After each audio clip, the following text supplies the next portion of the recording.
여러분, 우리가 장을 보러 자주 가던 그 홈플러스가 사실상 공중분해 위기에 처했다는 소식 들으셨나요? 10개월 전 홈플러스가 법원에 기업 회생, 즉 법정 관리를 신청했을 때만 해도 분위기는 지금과 사뭇 달랐습니다.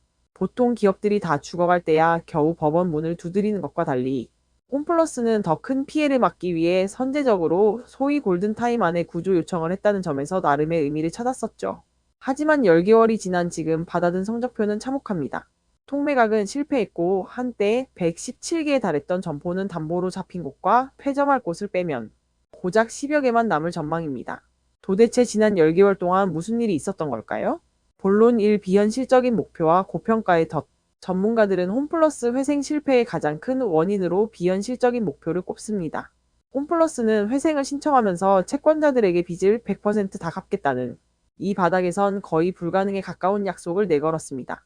그러기 위해선 회사를 비싸게 팔아야 했죠. 법원은 홈플러스의 청산 가치를 시장 예상치인 2조 원대보다 훨씬 높은 3조 7천억 원으로 산정했습니다. 하지만 냉정한 시장에서 이 가격에 홈플러스를 사겠다는 주인은 끝내 나타나지 않았습니다. 경쟁사 대비 높은 정규직 비율과 강성 노조의 반대도 매각을 가로막는 큰 걸림돌이 됐습니다. 결국 몸값을 너무 높게 부르다 팔 시기를 놓쳐버린 셈입니다. 본론 이 눈덩이처럼 불어난 빚과 피해자들, 그 사이 빚은 눈덩이처럼 불어났습니다.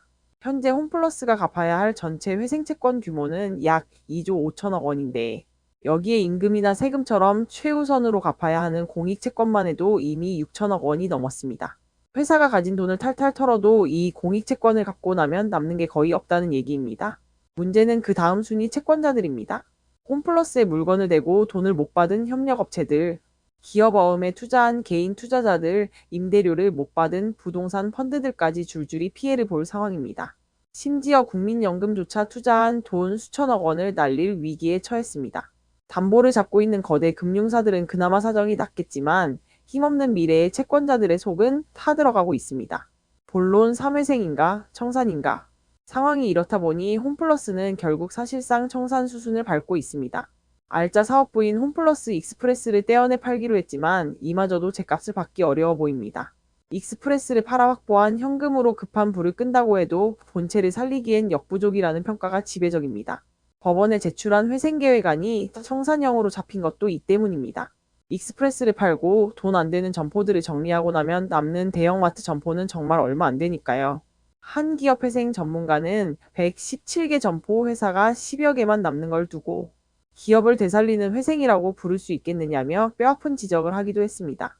결론 골든타임을 잡겠다던 홈플러스의 야심찬 계획은 결국 비현실적인 몸값, 산정과 시장의 외면 속에 좌초되고 말았습니다.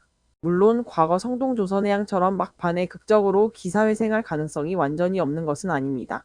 특히 대규모 일자리 상실을 우려하는 정치권과 노조의 반발이 마지막 변수가 될 수도 있겠죠. 하지만 현재로서는 우리가 알던 거대 유통공룡 홈플러스의 모습은 이제 역사 속으로 사라질 가능성이 매우 높아 보입니다. 선제적 구조조정이라는 명분 아래 시작된 이 비극적인 결말이 한국 경제에 어떤 파장을 미칠지 무거운 마음으로 지켜봐야 할 것 같습니다.